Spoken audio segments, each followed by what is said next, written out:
The only name that I fully recognize on there is Enton's work. But he's even come from one of the German teams I remember doing in the EPS. He was ranked #1 for a while on the EU West. He is an AD carry as far as I know, but you never know. Yep. These things could change. I don't 100% know the Millennium lineup, I've got to be honest. Because even when we said, Millennium here, they're a big, big name, big team, done some great things. But it's a different lineup. There's no Kuja, there's all sorts of things. Yeah, completely revamped. You're not seeing any of that as well. So we'll have to see what they can pull out here. First picks and bans. It's Yellow Pete banning out his own Graves. Actually played that last game, but they don't want Millennium to get it. Maybe they know something, obviously we don't, about that champion pool, doing a little bit more homework on these guys. Urgot and Ari as well, getting out those heavy damage dealers early. Yeah, and we saw Crepo just having a fantastic job with Alistair down the bottom lane. He was like, he came straight over to the stage after. Did you catch that kill? Did you catch that kill? It was awesome. The support players don't always get the love that they should deserve. So, exactly. So when they do a great move, they want to make sure you noticed it. But yeah, I mean, Graves also being banned out, ironically by CLG, and it was Yellow Pete that did a fantastic job with Graves. Shen being taken away there. Ari's actually been, I think, a pretty standard ban throughout the tournament, which is interesting because obviously recently had the nerfs. What sort of stage is the tournament client at? Is it at the very much the Yes, those nerfs. It was not received at MLG, but the Darius and the Shen are in there. Yeah, of course it is, because Darius was played earlier on by Wicked on top lane versus Nasus, of course. It was the first game, and it was like, I've so got this one. I've so got this one. Yeah, so Kog'Maw being banned out. Obviously, we've seen a lot of AP Kog'Maw from Froggen lately as well. But overall, Nautilus being the first pick, which is an interesting one. We did see a lot of Nautilus at MLG. He's become very much one of the popular jungles of choice. But I'm intrigued to see that the fact that Maokai was available and they didn't go for it there, which tells me that CLG may have a slightly different lineup plan for this game. Yeah, it looks like they're really going for an initiation, at least with Snoopy on that Nautilus. Snoopy can really do anything he wants with that pick. They can choose to go in for the level 1 invade with deciding the composition they have. And it looks like they try to take away a Nivea from Froggen there. He does still have that. No, he does not have the go-to Kog'Maw. So we'll have to see what Froggen can really bring out here. They choose to ban out one of his strongest mids and then pick the second strongest. Yeah, well, Karthus is available. He's been playing Karthus a fair bit. There it is. Looks like he may well pick that one up. He's played it throughout the day. Every time I've been over there, he's been playing Karthus. He's one of those hyper carry champions that can just snowball out of control if you start picking the kills up. And who better to play against than Anivia? He knows exactly what you're going to do with that Anivia. We've also seen some interesting supports down the bottom there. Soraka available. I wonder which way Crepo is thinking of going for this one. I would expect the support to be picked up here. I'm just going to shuffle this headset out the way so I can see what I'm doing. You promise it's all right. We've just put it there for a few minutes and then we'll take it away. I promise. I promise it won't be in the way. Leona. Now that's an interesting one down that bottom lane. That's going to put a lot of stuns on there. Obviously, you're going to have Snoopy coming out. He's going to be throwing the dredge line out there, getting the stuns in. And Yellow Pete, that's a lot of stuns when it comes to team fights later on. Of course, with the Wall of Pain you've got from Froggen. So they've got a lot of crowd control already. But you've got the double stuns immediately from Millennium, so this could be a crazy CC comp we're going to see from both teams.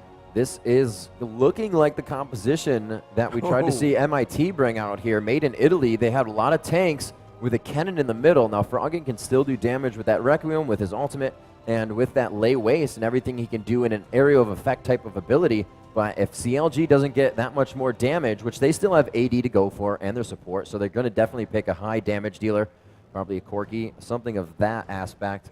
But we do see Varus and the Maokai being grabbed. So it looks like Millennium is kind of just trying to deny what CLG has been using the entire tournament. But CLG is fine with that because that's not their only composition. Yeah, indeed. We're not too sure what AD carry he wants to go with. Nor he is. He's just thinking, I want Pulsefire Ezreal. That's what he's thinking. And I think everybody wants Pulsefire Ezreal. It's going to be coming out shortly. But Corki is going to be picked up. So again, it's something they've taken away. From Yellow Pete. He's played a pretty good Corki in the last few games. So what sort of AD carry will he go for? I mean, Ashe possibly out there. You've not got Graves. They tend to be the standard go-tos along with Corki, which immediately means he's going to have to go for something different, a little bit more out there. Going for the range, knowing that there's that Anivia as well as the Taric stun in Twisted Advance. Malphite top. That is something we saw against the community do. yeah. Well, no, Malphite top was huge at MLG. Yeah, he was. Very Tsunami played it in the jungle for, I forgot which team they were coming up on, but it was a very good team as well, a very young team. And, you know, being played top he's so good at mitigating anybody with attack speed. He's really good at just shutting people down. Q is huge damage when you get that level 3, level 4. You start chunking people away no matter what they buy. And then the synergy build of armor to damage is just really effective for who he needs to get against top lane. So you have the defense already coming in. So if you get that top lane that's magic, which Warwick is, he can choose to just go that heavy magic as his page and build armor in lane, or opposite. Yeah, just go straight defensive. Yeah. And honestly, they've got a lot of crowd control. Both teams have, in fact. Yep. There's a lot of stuns on both sides. So the team fights, I have no idea which way this could go. Ooh. I mean, you've got a big ulti that comes. Oh, that could be a switch. I'm not sure how well Darius would work against Malphite. Malphite's obviously got that passive. If he just keeps backing away, he's going to be able to quite happily tank through that sort of damage that he's going to throw out there. Of course, we are completely assuming that Wicked's going to be playing on that top lane. We have seen a Nautilus top lane in the finals at CBIT, but I would expect it to be in the middle, in the jungle, sorry. So we're just going to see what they switch around at. And actually, yeah, other than the Crepo Yellow Pete switch, I think CLG have pretty much picked for themselves there. So Entenzberg, it looks like he will be the top lane. Is he going to be switching with Nanjing? Yes, he will be. I was going to say, and I think that's going to go, yes, Entenzberg will be the AD carry. I thought he would be. So Naljik's going to be the jungle on Maokai, which is an interesting one. You know, Maokai is a fantastic jungler. He's been probably one of the main jungler picks, obviously, until Nautilus has sort of come along. Snoopy it was just his staple diet of that, and before that was Alistair Jungle, which I honestly, Alistair Jungle is probably my favorite to see because you know you're going to get action. And if you think about it, you think of what kind of ultimates junglers really bring. Now, Nautilus is huge. Other ones, you got, you know, Shyvana turns into a dragon. That's great for displacing your team. You know, Maokai can set down that ultimate that mitigates the incoming damage from attacks, but not turrets. But then again, that happens on like a 20-second cooldown. So effective to be able to root people, give vision to your team, and also go for that while healing off your passive, you know? Yeah, indeed. Yeah, you got all those abilities going on. You're just like, well, I'm fine. Yeah. And Twisted Advance is really a fantastic stun for a jungler. It gives him so much versatility. So there's a lot of crowd control. You've got the hook from Darius, the stun from Maokai, the stun from Taric, the stun from Anivia, and then all the time you've got the escapability of Corki. They've got a fantastic CC team, and then you've got obviously the dredge line from Nautilus, the slow, the stuns, another slow from, I guess, if you really want to jump on their faces and get full aggressive, you're going to have another slow. Again, Leona's got a ton of stuns, and the great big ulti from Malphite. So really, these team fights is just going to be who gets the stuns first. Those are really scary initiations, because you have Solar Flare from Leona. That is like 800-900 range. Unstoppable Force, 700-800 range. And then you have Nautilus, Depth Charge, stunning the entire team on the way there, 800-900 range. Like, wow. These guys are going to be initiating from everywhere and anywhere, and when Yellow Pete wants to go in and chest that kill, he's going to jump on him, king me, and jump right out. Jump and face, yeah, indeed. This could well be an interesting game. And like I said, this is all about the seeding. This is the finals of the open bracket. Both these teams have worked their way through it pretty much all day long, from 6 p.m., I believe it was, when the open tournament started. And CLG have been knocking people left, right, and center. They had that. I think probably the closest game against Made in Italy, I think it's safe to say. I haven't been tracking Millennium. I have no idea where they're sat. Because I didn't know who was here for Millennium, so now I wouldn't recognize Entenzberg if I saw him. He's about the only name that I do recognize there. They are obviously all high-elo players. The Millennium have been doing very well. I wasn't sure how it would go, actually, the semi-finals. Millennium versus... I can never remember the name of the team. It's Yamato Cannon's surname. Right. They're using, so it's a bit of a crazy name, but it's effectively like Four Kings and Western Wolves sort of merged and mishmashed in there. So an interesting team size setup. So on your screen, CLG will be in the blue team. They did win the coin toss that we did here off air. Millennium will be the red team, and honestly, I don't know how this one's going to work out. CLG probably coming into this one as the favorites, so you'd expect them to be certainly the ones to take the advantage, but this could go either way. Yeah, let's see what the crowd thinks. Crowd, CLG looking to grab #1 seed here out of BYOC. If you want to see CLG move on tomorrow into the M5 group, let's hear it for CLG.EU. There's a matchup that wants to be seen. And on the flip side, that Millennium team coming in with quite a new roster here. If you guys want to see Millennium take that and face off against the M5 group tomorrow, let's hear it for Millennium. So CLG favorited through all of these matches, and well, so in their respective area here. And they will have heard that because they're only at the back, the back of the room, so they know exactly they've got the support there. So these guys coming through, and I honestly, I was glad when I heard them. They were like, "We might not be coming." I was thinking, "Are you serious?" Raise the money. I was like, "You need the season 2 points." Although, actually, interestingly, talking about the season 2 points, they think they've already got it sewn up because, from their perspective, AAA have had problems. Millennium have had complete roster changes. So I'm not too sure what happens with those points, but they are already up there. Obviously, Fnatic and Moscow 5 have got stacks of points from winning New York and obviously Kiev and Cbit. But in their terms, they're feeling pretty confident for the European finals. Yeah, and they're doing very well to show for the CLG name. Looks like Blue's taken here. They gave a lot of help to him, but he still, no, he did not use his smite, did he? I don't believe that he did. And no, he did not. So we may see a fast red coming from Maokai as he moves all the way over to Wraiths. Seeing if Feos can do a little bit of damage to Wicked here. And it looks like he did just break his shield. Wicked may have a little bit of regen on the build as he comes into lane. That'll really help him out. He did actually wait for the 4th potion, so he's going to be able to stay there a little bit longer. And it's going to be good to see what sort of build Wicked goes with, because we've seen all sorts of different things from a Malphite on top lane. Oh, bottom lane's work. Almost getting taken down. The Ignite goes out, and he will fall. It's going to go to Leona, but that's not that bad. It's going to be good money bottom. Yellow Pete makes it out, and they burned Ignite from the enemy team. Yeah, good shout there. A sleepy Garen nearly missed that one. You had to wake him up quickly with that one. Garen backstage handling that camera control. Did manage to catch it there. We are seeing Malphite sneaking in towards that top there. We got Snoopy also waiting in the wings, but I think they'd have spotted each other. The vision would have just about been close enough there. Nanji, I'm not too sure. Did he spot him? They definitely did this time. Yeah, they've backed off. Both of them keeping their eye on it. Hepos is not getting involved. You can see Maokai already throwing out that sapling, and Snoopy will eat that one quite happily. He is going to try and sneak around the top, but honestly, that is not being so sneaky. They know you're there, so immediately you can see Wicked is just backed off. He's like, I know what you guys are doing. I am not going to fall for this one. But he could sneak in towards the middle. You can see Nautilus working his way down towards Anivia in that middle lane. Dax also taking a lot of damage, but he is going to come around the side there. We'll try and catch him, just misses out on that dredge line. Oh god, will take a lot of damage. He's going to try and pop that egg. Froggen is going to go for it, but he's going to take too many tower hits. He's going to have to back off from that one, and they will not be able to pick it up. Meanwhile, that bottom lane, there's a lot of exchange going on. Froggen's actually going to be taken very low. You can see that Snoopy's gone in for that one. Meanwhile, the Twisted Advance is going to go towards it. Snoopy's going to be in all sorts of trouble here. We'll get the stun land on him. We'll manage to finish him off. Surely the burn will come down. Will it be enough damage? I'm not too sure. Nangji's going to try and come in. You can see Hefos also coming in there. It will be first blood. Froggen's going to get taken down as well. Millennium with 2 kills straight away. It was not first blood because that was down the bottom lane, but it's first blood for Millennium. Yeah, for Millennium really coming up strong there. And you have to question the aggression from Froggen and Snoopy there. You're only grabbing an egg, you know, to come back to lane a little bit later. You know they're going to be there. So was that really worth it? No. No. No. Easy answer. Absolutely not. And honestly, there should have been a shout as well from Wicked saying, look, they've gone down. You may well have a lot of trouble down the bottom there. Meanwhile, Fios, I'm going to go with Fios. Fios there is building up the bleed. He does manage to get the hook onto Wicked then. Twisted Advance. It's always one of those dangerous things because obviously Wicked went straight away with a flash and you can just get pulled straight in towards that tower. Yeah, that's one of the things that you can sometimes force with that. And bottom lane getting jumped on. There it is. Yellow Pete trying to go for kill number 1 as Crepo is able to grab the first. They get the last tick on. Ignite will burn down and we will find a kill for Yellow Pete.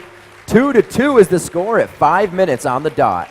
And Entonsberger 0-2-0. We saw this in the last game. How quick Yellow Pete managed to snowball that bottom lane. Is working very well alongside Crepo. Honestly, it'd be hard to call who the best bottom lane at the moment in the game is. There's some very good combos down that bottom lane, but you've got to put Yellow Pete and Crepo up there. They've been doing a fantastic job. And of course, you've also got the middle. You could compare Froggen, who just made a mistake, you know, showing that he's human, showing he had those problems, ironically, against an Anivia. But, you know, you got Reginald in there that claims he's the best AP in the world. This is true. But yeah, you used to have, like, SK just lost Candy Panda, but the Candy Panda Nif bottom lane, one to be reckoned with forever. We'll have to see if we can see that again sometime. And we do see Corky back to lane. Let's see what these items are for the builds. He did get 1 Doran's, not too bad.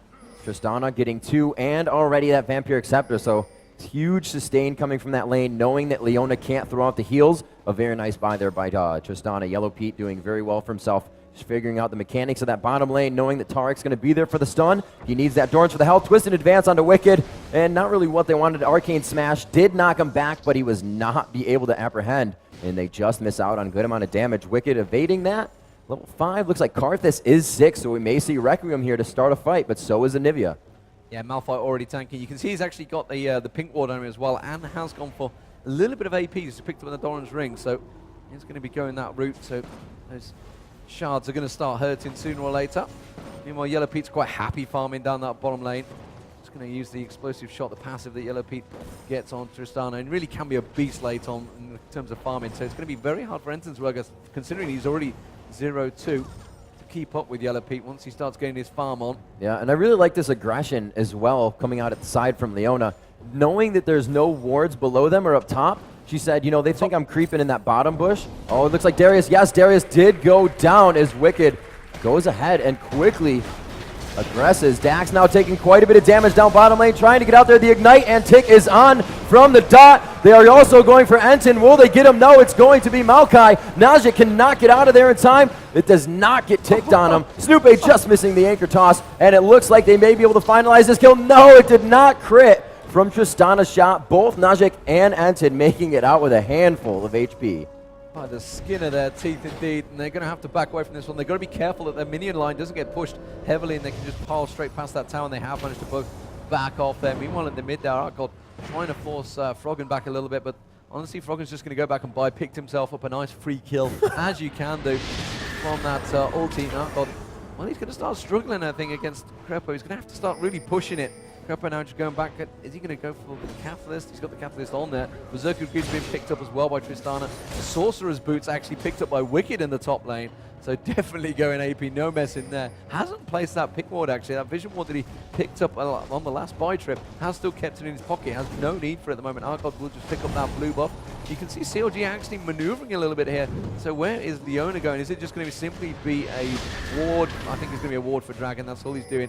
And there is the target gone down on him. They do realize he's there, but it has just passed off that Wraith ward, but I don't think it's going to be too much coming from that one. They're just going to back off. So 4-2 at the moment. CLG with that advantage, starting to pick it up, starting to work their magic in this bottom lane.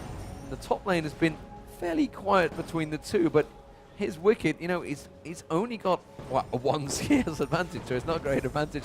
But I just don't know how the AP Malphite is going to work out against Darius. It's going to be actually pretty painful when he starts hitting with those Qs in a few level. Right now, they're already doing 240 damage, and then his ultimate is going to start scaling as well off of that AP. If he is able to get armor under his belt, which isn't really in too many items, you have Zhonya's, but you're not going to be able to focus on that synergy build. So he's really just going for the ratio on that AP scaling. He's going to level that Q. He's got 4 in it already, and he's just going to try to keep Darius down that way. Now, Darius is going to be able to do that first level of buy of, or not first level buy, that first buy of boots for Merc Treads instead of the Ninja Tabi. So he'll be able to mitigate that, but it doesn't look like he's trying to buy magic resistance for that lane. And we do see on the screen, as Yellow Pete quickly came in, Crepo with the AoE shield to do more damage, and that Leona passive ticks really hard, especially when you have a Tristana popping it.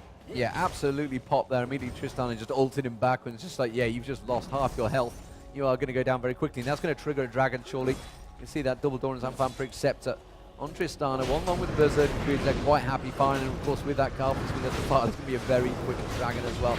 So there's not a lot Millennium can do about this one. Despite a great start they had. Remember, they picked up those 2 kills early on. There is the goal. Meanwhile, Wicked actually using his ulti on towards Fios in the top there, but Fios could ulti jump on him there. The bleed is definitely on. He's got a 5 bleed. Can he be enough? Oh, he tries to get the swipe, but it wasn't quite enough, and Wicked's health pot just about saving him. I think the passive triggered as well, and there's the ulti from Karthus, finishing him off. Very nicely played. Froggen just picking up free kills from his team here. It's working out very nicely for CLG. 6-2 now with that advantage of around about 3k gold. You know, this is one of those things that TSM loves to run with Karthus in middle, because you can initiate the fight or end the fight, and Karthus doesn't even have to leave his lane. Yeah. That's huge, because you have to keep their lane in middle as well, or you can choose to follow their lane and still fight top or bottom. Huge jump in here. Zetson taking a lot of damage as he actually got Buster Shot and Ard in the air from Tristana. Very nice to hit all of those before hitting the ground. Yellow Pete trying to output that maximum amount of damage. Arca God found inside the jungle. Can they get the dot on? Snoopy knows he can't walk around in that, but oh wow, from both sides. Arca gonna get egged and taken down in this situation, sitting down in Defile as well. Snoopy and that's gonna be a 3-assist kill for Nautilus. Yeah, I'm not too sure they should have gave that one to Nautilus, or whether there was Snoopy still. I think maybe that should have gone to the AD or the AP carry, I'm not too sure, but he was quite happy to steal that one in there. I think they're having a bit of fun now, as they are 4K gold ahead. And honestly, it's starting to go very well for CLG. They had good vision on that one, knew exactly where it's going. Tristan, you can see the gold difference as well down that bottom there. Immediately, there's a 4.4K gold for just effectively free kills for Froggen. He's just picking up that money. He's already made it to build over a K difference between him and I was about to say Aurelia, Anivia. Yeah. I should just say Froggen. Yeah, Anivia in mid. But yeah, he's proven that he has been taking Karthus throughout this tournament. So, you know, everybody's effectively known him for being Anivia, that one-trick pony maybe, but he's not. He's far from it. Froggen is very versatile with a lot of champions. Meanwhile, that bottom lane, actually, they're pressuring on towards Leona there. We've also got Maokai sneaking in towards his top lane, but I don't think Maokai is going to really be pushed for that one. Entonsberg has got Leona just pushed back a little bit. That's only because Tristana had gone back to buy. Tristana obviously taking that trip back, has picked up a lot of gold on the way as well. Meanwhile, you can see they tried to pull in Wicked there. Wicked passive proccing off. He's going to have that blood on him. It's switching advance as well. Will try and get the knock up there. Is he going to be enough damage? Uses his ulti. Dredgeline comes in, pulls him in towards tower range as well. He's hanging on around there. Wicked using that health pot. Meanwhile, down the bottom, Crepo is also being pushed. Have to flick back around towards the top there, and he has backed off. And actually, no kills either side. Entonsberger will go down, picking up a kill. They will get a second kill as well onto Taric. Very nicely done there. And that bottom lane again picking up that assist kill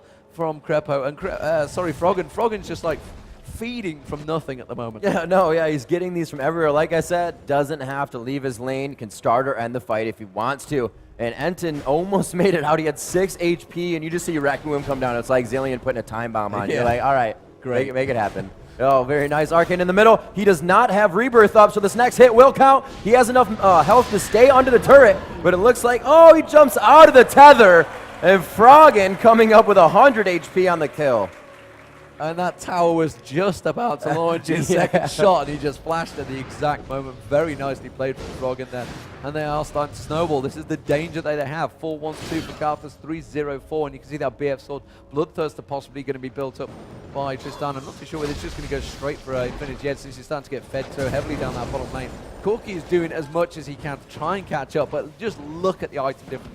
0-4-0, only a double Dorans to go. There's Berserker Greaves. He just fell so heavily behind in the gold stakes. You know, 40 CS behind, and again, they are just lingering there. Leona has been landing them stuns perfectly, and Dax not being able really to counter it a great deal on Taric, having a few problems. Crepo just coming back around there again. The big bomb coming out from Entonsberger, but they are going very far back in lane. They do not want to get involved anywhere near this. They just have to simply sit, tank it up, and I guess turtle, as you call it in an RTS. You've just got to turtle up and try and farm as much as possible. Yeah, 20 more gold, and Yellow Pete has his Bloodthirster at 15 minutes. We're looking at Corki right now with 2 Dorans and 900 gold in the pocket. So he is not even close to getting that build. May get a Scepter, may try to go for that Triforce to really output damage with the Sheen, because it's not going to come from a BF sword next. They're going to go ahead and donate this blue right on over to Arc of God. He did not go down in that, or he did go down in that last instance, so we have to be careful here. He does not have Rebirth up, I don't think. It has another about 40 seconds on it, so he's got to be very careful with that blue buff, because it looks a lot tastier right now to Froggen. Yeah, the ulti going on towards Corki there. They will catch on to him. Just look how quick he's chunked down by Yellow Pete there. They could pick up Dax as well. They just need to land the stun. I think the ulti might well come out. It will go through Dax. It bounces them both in the air. Nanjik seems to be the one that's going low, but Dax is going to be targeted. Will get hooked in there by the dredge line and taken down by Snoopy yet again. Taking that lane tax, I believe, there, picking it up. Didn't really need to give it to Yellow Pete. No. I'm taking this one, thanks. Yeah, getting Nautilus nice and tanky, even though everybody's pretty much got their lane set right now. They're doing very well. Wicked's able to push Darius back here, as you see. They destroy bottom turret, now have free roam there. These guys are more than happy to start trading off kills, so everybody can be really tanky. They know Yellow Pete's in a position to carry pretty hard. It's not going to fall off anytime soon. He didn't go for an Infinity Edge, he went for the Bloodthirster. So as he just CS's, since nobody's really going to be coming to his lane for the big money kills, he can get everything he needs out of that Bloodthirster instead of trying to force an Infinity Edge top lane. Unstoppable Force and Ignite. He did Ground Stomp. Brutal Strikes is on. It looks like he's going to be forced to run out of this one. Darius trying to go. The flash is on. One more Q and he hits it. It's going to slow him, and it's actually going to take the rest of his HP and transfer that movement speed. Yeah, that Haunting Guys and Sorcerer's Caboose combo. He's obviously realized he's built that shard up, probably leveled it up to the max by now, I guess. Meanwhile, Nanjik taking that red buff. He's got to be very cautious, and again, it is CLG gathering for another Dragon here. Looking very strong, 13-2 against Millennium. Remember, this is really for a ranked spot. You're going to be in Moscow 5's group, which, as crazy as it sounds, seems to be the group that everybody wants to be in at the moment, because Moscow 5 have been a little bit shaky online, but you know what? Online means nothing. Yeah. It means absolutely nothing. And honestly, I'm not sure how great an idea it is to be in that group, but from CLG they said, no, we beat Moscow 5 quite regularly. Oh, here we go, coming into middle. Looks like Archigod once again getting caught out. I believe Rebirth is up, and he does not go down. He has 5 HP, and there it is. They're going to focus on the egg, but they somewhat have to leave it alone to make sure they have enough damage here from Maokai Corki coming in the bottom. They do pick up Nivea, and it looks like they leave 3 here to guard the turret. Very nice layaways from Froggen. One more might have taken him down. He's going to go for Maokai here. Najik almost taking enough damage, and he is left with 76 HP. Yeah, very close there. And CLG starting to push their dominance. And remember, while this is all happening, Yellow Piece down the bottom there. Krepo trying to go for entrance work, forcing the flash there. Froggen actually stunned up as well, but unfortunately the tower wasn't hitting him. He hadn't done any damage, so it didn't really matter. Tarek just saving himself there. And Yellow Pete actually just been back to buy. Now he's got the Infinity Edge. He's completed that. He's like, don't worry about the Bloodthirster. Yeah. I just made this much. I've got a lot of gold. I don't need it. I'm just going to go straight flat, critical damage. And, well, honestly, this top lane, you can see that Wicked has just returned back to lane. Got himself a Blasting Ward as well. Blasting Ward, I went back to Gamescom again, making up items as I go. Blasting 1 is picked up. Well, look at that. One single shot towards MDAX there, shredded about a quarter of his health straight off. That is scary on a Tarek. Yeah, this is when that guy is the one giving your team armor and has more than you do not want to see him taking that much damage. Because the Ensign still has not gone back. He comes into lane with almost nothing. Now, what does this say for CLG? We can initiate. Corki can't do anything but maybe Gatling, but he's going to use that for Valkyrie, not his ultimates, for Valkyrie. So he's going to want to get out there and not have a chance to shoot his ultimates back at CLG. These guys really need to make sure they're in better positioning and mechanics for these fights. With this Rebirth is down on Anivia, as well as, like I said, Ensign, not too much mana. Najik is coming in here with red buff, so that'll help as well. Dax is full mana with Tarek, but this turret could go down on this next wave. They have a lot of focus. Yeah, they're certainly gathering up for a wall of pain going across just to force them back, and the damage coming out from Yellow Pete just completely backs them away. You know, Corki is 0-5-0. I'm going to point this out to players. This guy used to be #1 in EU West. He's not a bad player. He was at 2,400 plus ELO. He's a very high player. But he's at 0-5-0 because that lane has just worked so well against you. So, you know, you can have the greatest players in the world, but if you've got great synergy on that bottom lane, you are not going to do a great deal against them. And I'm not too sure how long this Millennium team's been together, how long that bottom lane's been together, but it obviously has not worked very well against Krepo and Yellow Pete, but Yellow Pete is doing a fantastic job. He is pretty much fed. He's just going to stand back, and of course Tristana with smacks range. Here we go. Wall of Pain comes across, and feels just absolutely getting melted there. Krepo diving straight in amongst them. You can see the Tristana just ripping them apart. They're actually grouped up, which is working brilliantly for Froggen and Krepo there, leaping straight across. Nanjik seems to be the target. Froggen might go down here, but will he manage to stay? He does. He manages to sustain it. Actually gets hit by the Ice Blast just at the end there. Very nicely done from Anivia, but it will be a double kill for Yellow Pete, and that is the ace. And wow, absolutely face melted there. 19-3, 20 minutes in. This is very dominant. They made that kind of look easy because everybody was low on mana except for the supporty types on Millennium. Corki still had not gone back. He wasn't even able to Valkyrie out of the fight. And it was 4v5 as well. Yeah. I mean, Malphite, yeah, Wicked's just been on top. He's just happy farming. Just hanging, farming away. Just doesn't need to do anything. Quite happy farming. Won't take this turret down, but honestly, they are absolutely destroying. They're going to steal away the blue. I just see Tristana's just jump straight towards it. Wicked quite happily to win there, but feels he just got melted. Absolutely popped in seconds. Now Wicked's actually going to him on that top lane as Garrett's had a moment with the camera. It's because it's surrendered. And it is CLG bringing out the entirety of this day to move to Seed 1. I don't think they lost a match today. Absolutely destroyed it. How many did they play? Over 5. Made it Italy were the closest they got to it. And then they were like, hey, how about you finish the day with a back-to-back-to-back? Yeah, absolutely. 19-3 against Millennium. That is a very strong result. And that's sending a clear message to your Moscow 5s and your Absolute Legends tomorrow. We are in your group, and it's going to hurt. And Fnatic actually was saying, you know, we don't want these guys in our group, so they're going to be happy with it. CLG.EU, they've had some shaky results lately, but how are they going to compare? They're going to have Millennium in their group now. I don't know how the other two semifinals, how that works, whether they're playing off as seed or whether they just get dropped somewhere. No, since the 3 and 4 are same price, those games will not be shown. I'm talking about the seed where they end up, the two other semifinalists. Oh, good question. So Four Kings or you whatever they're calling themselves. Caster. Yeah, I don't know. I don't know. But really the main things are, so now who would you count as the #1 seed for tomorrow? Oh, CLG have looked so good. You know, TSM, after MLG, despite the fact they played against CLG.NA in the finals, came out and said, we thought CLG.EU were the best team we played. We were very surprised they didn't get there, despite having a 5-hour or 5.5-hour final or whatever it was against CLG.NA. They came out and said, no, actually, we think CLG.EU were the best team. So there's a lot of confidence there and a lot of pressure. I know, as a European, we've seen CLG a lot. EU, they have played brilliantly. Kings of Europe, obviously, they beat Moscow 5 straight after Kiev. A little week later, they've looked dominant, and we've always said, you know, sooner or later we're going to see these win a LAN, but could this be the one that'll happen on? Who knows? You know, CLG proved with this match and many other ones, CLG.EU that is, that they're not a team that gets beat in champion selects. Yeah. Obviously, you know, they had Maokai out. They lost their Anivia as well. Froggen's Kog'Maw was out. And the entire team revamped, brought a completely different lineup, a little bit of Froggen Karthus, which he's been playing today, and we're able to do the same thing they've done the entire day. Yeah, so it's people are going to have to beat CLG.EU in the laning phase. It's going to have to happen like that. It can't happen in because obviously Urgot and Graves were taken out, so immediately Yellow Pete switches to a 3rd champion.